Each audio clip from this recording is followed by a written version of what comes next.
علی بھائی، اگلا سوال ہے اور یہ آج کا آخری سوال ہے۔ میں نے ایک سنی گھرانے میں آنکھ کھولی اور مجھے اپنے علماء کرام سے بچپن سے ہی یہ بات سننے کو ملی کہ ہمارے اہل تشیع بھائی قرآن حکیم کے کل 40 پاروں کو مانتے ہیں، اور ان کا یہ بھی ماننا ہے کہ 10 پارے بکری کھا گئی ہے، نعوذ باللہ۔ نعوذ باللہ من اور ذالک۔ اسی گستاخانہ عقیدہ کی نحوست کی وجہ سے آج تک ان میں کبھی بھی کوئی حافظ قرآن پیدا نہیں ہو سکا۔ کیا ہمارے سنی علماء کرام کے یہ دونوں دعوے درست ہیں؟ وضاحت فرمائیں۔ بالکل جھوٹ پہ مبنی ہے جی، آپ نے خود کبھی تصدیق نہیں کی۔ آج تک کسی سنی عالم نے یا سنی پبلک میں سے کسی شخص نے اہل تشیع کی مسجد میں جا کے قرآن کو فزیکلی خود چیک کیا ہے کہ وہ کتنے پاروں والا قرآن چھاپ رہے ہیں یا وہ کس قرآن کو مانتے ہیں؟ تو آپ کو پتہ چل جاتا۔ یہ جو میرے ہاتھ میں قرآن ہے نا میرے بھائی، یہ سعودیہ سے چھپا ہوا ہے، اور یہ جس رائٹر کا لکھا ہوا ہے نا وہ ابھی بھی زندہ ہے۔ 15-20 سال اسے شافاد پرنٹنگ پریس والوں نے جاب دیے رکھی، میں 80s کی بات کر رہا ہوں۔ اسی وقت انہوں نے اس سے یہ قرآن لکھوایا، اور کمال کی اس کی رائٹنگ ہے کہ ہر صفحے کے اوپر آیت مکمل ہو رہی ہے ایک۔ یہ آلموسٹ آپ دیکھ لیں 500 سے بھی زیادہ، 600 صفحات کے اوپر یہ مصحف ہے، اور اس کا نام ہے عثمان طٰہٰ، دمشق شام کا وہ رائٹر ہے جس نے یہ کاتب جس نے یہ قرآن لکھا ہے۔ یہ بلو بائنڈنگ کے ساتھ سعودیہ سے چھپ رہا ہے، یہی ریڈ بائنڈنگ کے ساتھ اسی کے رائٹس ہیں جو ایران سے چھپ رہا ہے۔ آپ پاکستان میں شیعہ کا کوئی بھی مدرسہ دیکھ لیں، اس میں یہی قرآن پڑھا ہوگا، سیم چھاپا۔ تو یہ پھر جھوٹے پروپیگنڈے انہوں نے کیوں کیے ہوئے ہیں خام خواہ کہ جی ان کا تو یہ عقیدہ ہے؟ بھائی قرآن جو ہے یہ مشرق سے لے کر مغرب تک، شمال سے جنوب تک، دنیا میں ہر مسلمان کے گھر ایک ہی مصحف ہے، کوئی اختلاف نہیں ہے مصحف کے اوپر۔ کتابوں کے اندر اگر روایتوں کا چکر آیا تو وہ تو میری الگ سے ویڈیو ریکارڈ موجود ہے۔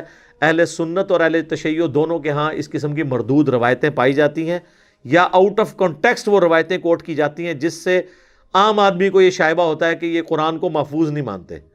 اور آپ کو حیرانگی ہوگی کہ صرف سنی نہیں، شیعہ بھی اہل سنت کے بارے میں اس طرح کے دعوے کرتے ہیں کہ یہ اس قرآن کو محفوظ نہیں مانتے، اور اس قرآن کے بارے میں جس کے بارے میں قرآن میں خود گارنٹی ہے، سورۃ الحجر کی آیت نمبر 9، اِنَّا نَحْنُ نَزَّلْنَا الذِّكْرَ وَإِنَّا لَهُ لَحَافِظُونَ۔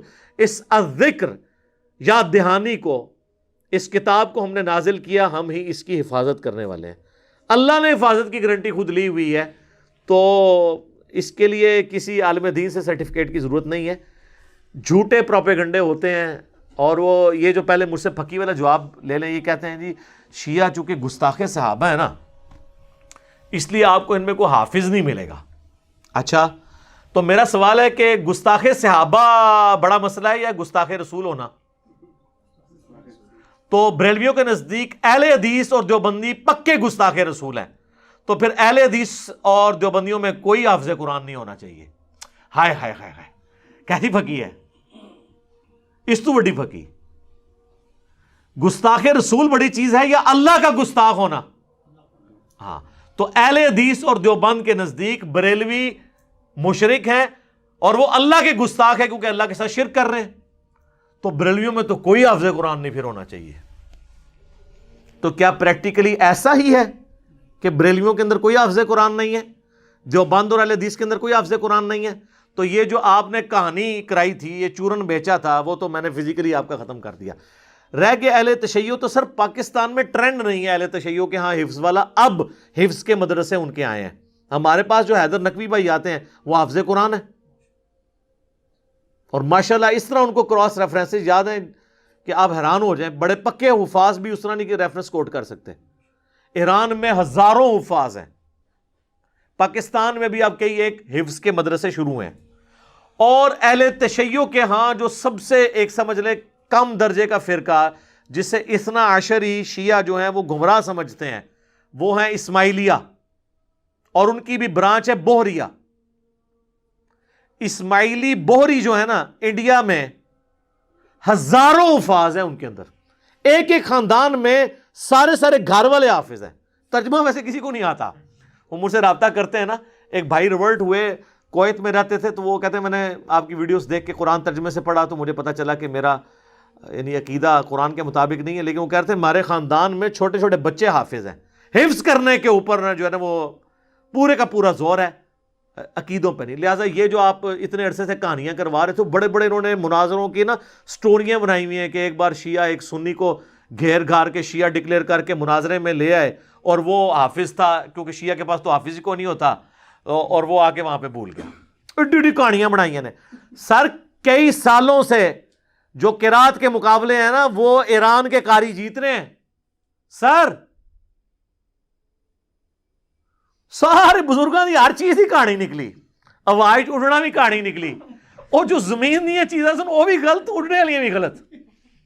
اور یہ بکری والا انہوں نے جو پٹی پڑھا دی کہ جی وہ بکری کھا گئی تھی, بکری والی حدیث تو سنن ابن ماجہ میں ہے 1944. آپ حدیث سنن ابن ماجہ انٹرنیشنل نمبر کے مطابق کھول لیں اسلام 360 میں, کہ وہ سیدہ عائشہ کہتی ہیں کہ نبی علیہ السلام کی وفات تک میرے پاس وہ اوراق موجود تھے جس میں قرآن کی یہ آیات لکھی ہوئی تھی کہ جس کا تعلق بڑی عمر کی رضاعت کے ساتھ تھا, اور یہ ہے کہ وہ ایک یا دو دفعہ دودھ پینے سے حرمت ثابت نہیں ہوتی, رضاعت کا رشتہ.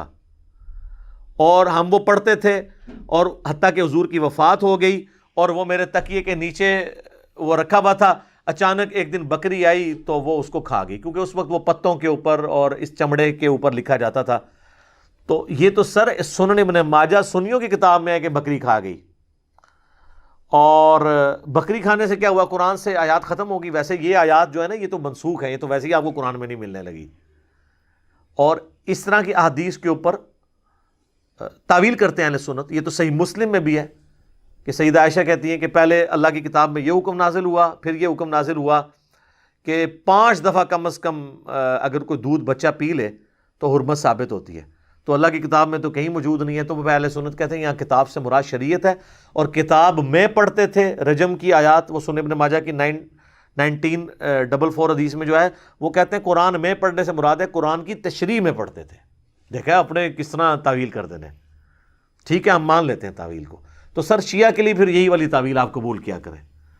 وہ بھی اگر صحیح بخاری سے آپ کو وما خلق الذکر والانثى وخلق الذکر والانثى ابن مسعود کی روایت میں اختلاف بتاتے ہیں, تو آپ کہتے ہیں قرآن 7 قرات میں نازل ہوا ہے, تو وہاں پہ بھی اختلاف. بہرحال اس وقت جو مصحف ہمارے ہاتھ میں نا اس کے اوپر اجماع ہے.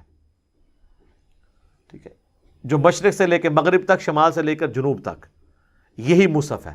لہٰذا یہ بکری کھانے والی روایت تو آندہ آپ نے بیان نہیں کرنی ہے. اور دوسرا, پارے تو نبی علیہ السلام کے زمانے میں ہے ہی نہیں تھے, کہاں سے کھا جانے تھے. نبی علیہ السلام کے زمانے میں تو صورتیں تھیں, یا صحابہ کے زمانے میں منزلیں ہوئیں تاکہ 7 منزلیں ایک ہفتے میں کوئی قرآن مکمل کر لے. بعد میں جب تھوڑی سستی آئی تو پھر اس کو 30 پاروں میں ڈیوائڈ کیا گیا کہ اگر کسی نے مہینے میں قرآن مکمل کرنا ہے تو روز کا 1 پارہ پڑھ لے. یہ تو بنو امیہ کے دور کے اندر پہاڑوں ان کی پاروں کی ڈویژن ہوئی ہے. اس لیے آپ دیکھیں سعودیہ میں آپ کو کئی قرآن ملیں گے جو پاروں کی تفریق کے بغیر پرنٹ ہوئے ہیں, وہ اس تفریق کو مانتے ہی نہیں ہیں. تو لہٰذا یہ بکری کھا گئی تھی بالکل جھوٹ ہے, اور یہ بھی جھوٹ ہے کہ حافظ نہیں ہوتا. ورنہ تو میں نے بہت بڑی بات کر دی ہے کہ اگر صحابہ کے گستاخ میں کوئی حافظ نہیں ہے تو رسول اللہ کے گستاخ یعنی دیوبندی اور اہل حدیث بقول بریلویوں کے, ان میں بھی کوئی حافظ نہیں ہونا چاہیے. تو امام کعبہ تو ہر دفعہ مصلی سناتا ہے, جس کے پیچھے آپ کہتے ہیں نماز نہیں ہوتی ہے, اس کو حفظ کیسے ہو گیا ہوا ہے. سر میرا تو دعویٰ ہے کہ کافر بھی قرآن کو حفظ کرے نا اس کو بھی حفظ ہو جائے گا. سر گرو نانک کو 14 پارے یاد تھے, یہ تو مسلمان فخریہ بتاتے ہیں. یہ تو نالج کی بات ہے, کوئی بھی حاصل کر لے. اور بقول دیوبند اور اہل حدیث کے بریلوی جو ہیں اللہ کے گستاخ ہیں, شرک کرتے ہیں. تو بریلویوں میں تو اتنے حافظ ہیں, صرف الیاس قادری صاحب نے جتنے حافظ نکال دیے ہیں, آندہ تو 50 سال آپ حافظ نہ پیدا کریں, اتنے حافظ انہوں نے مدنی منوں کی شکل میں مدرسۃ المدینہ سے نکال دیے ہوئے ہیں. تو حفظ کرنے سے کیا ہو جاتا ہے. تو شیعہ کے ہاں بھی میرے بھائی ہزاروں حفاظ موجود ہیں, آپ جائیں ان سے, وہ آپ کو بتائیں گے کہ جناب یہ حافظ ہیں, آپ ان سے ملیں. پھر آپ نے کوئی نیا بہانہ گھڑنا ہے. حفظ چاہے ادھر کسی نے کیا ہو چاہے ادھر کیا ہو, جب تک اس کے مطابق نہیں اپنے آپ کو کرتا نا کوئی فائدہ نہیں ہے. میرا ایک یوٹیوب پہ کلپ بھی ہے, افسوس ایسے حفاظ کے اوپر. جن حافظوں کے آپ کو فضائل بتائے جاتے ہیں وہ حافظ اور ہیں جو قرآن کے حلال کو حلال اور حرام کو حرام جانے. ان حفاظ کے لیے فضیلت ہے. خالی حفظ کرنے سے کچھ بھی نہیں ملنا جب تک آپ اس کے اوپر عمل نہیں کریں گے. لہذا یہ بالکل کہانی تھی کہ جی شیعہ کا قرآن الگ ہے, سنیوں کا الگ ہے. اور شیعہ جو ہے وہ 40 پارے مانتے ہیں اور سنی 30 پارے مانتے ہیں. میرے بھائی ہم تو 40-30 کی تفریق سے بھی پہلے کی بات کرتے ہیں. قرآن کی 114 صورتیں ہیں. میری اس حوالے سے کئی ایک ویڈیوز قرآن کے تعارف کے اوپر ریکارڈڈ موجود ہیں. قرآن کی جو تفسیر ریکارڈ ہوئی اس میں پہلے 6 لیکچرز قرآن کے انٹروڈکشن میں میں نے 40 پوائنٹس کور کیے ہیں. اس میں نے یہ چیزیں ڈسکس کی تھی کہ خدا کے لیے ایک دوسرے پہ جھوٹے الزام لگانا چھوڑیں. غیر مسلم جب اس طرح کے مناظرے ویڈیوز دیکھتے ہوں گے تو کیا سوچتے ہوں گے مسلمانوں کے بارے میں کہ ان کا تو اپنی ایک جو کتاب ہے اس کے اوپر ہی کوئی اتفاق نہیں ہے، جبکہ پریکٹیکلی سب یہی قرآن پڑھ رہے ہیں. بتائیں نا کسی شیعہ کے گھر سے دوسرا قرآن نکلا ہے یا کسی سنی کے گھر سے دوسرا قرآن نکلا ہے، پریکٹیکلی تو اسی کو فالو کر رہے ہیں. تو پھر بات خام خواہ چند کمزور روایات یا آؤٹ آف کانٹیکس روایات اٹھا کر جن کو سنی شیعہ کے بڑے محدثین خود ریجیکٹ کرتے ہوں یا تعویل کرتے ہوں، وہ آپ ان کے کھاتے میں تو نہ ڈالیں. امین الحسینی صاحب ہیں ایک شیعہ کے اسکالر، انہوں نے کتاب لکھی ہے شیعت کا مقدمہ. اس میں شیعہ کے اوپر جو الزامات ہیں ان کے جواب دیے انہوں نے کہ یہ تو آپ کی پبلک نے آپ کو پڑھایا ہوا ہے، ایسا تو نہیں ہے.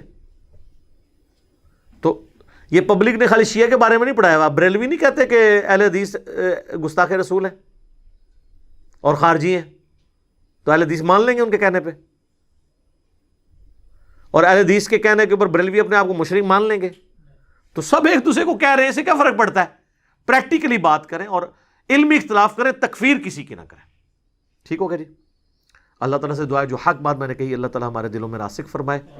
اگر جذبات میں میرے منہ سے کوئی غلط بات نکل گئی تو اللہ تعالیٰ ہمارے دلوں ہی سے محو کر دے، ہمیں معاف بھی فرما دے، ہمیں کتاب و سنت کی تعلیمات پر عمل کر کے دوسرے بھائیوں تک پہنچانے کی توفیق عطا فرمائے. سبحانک اللہم و بحمدک اشہد ان لا الہ الا انت استغفرک و اتوب الیک وما علینا الا البلاغ المبین. جزاکم اللہ خیرا.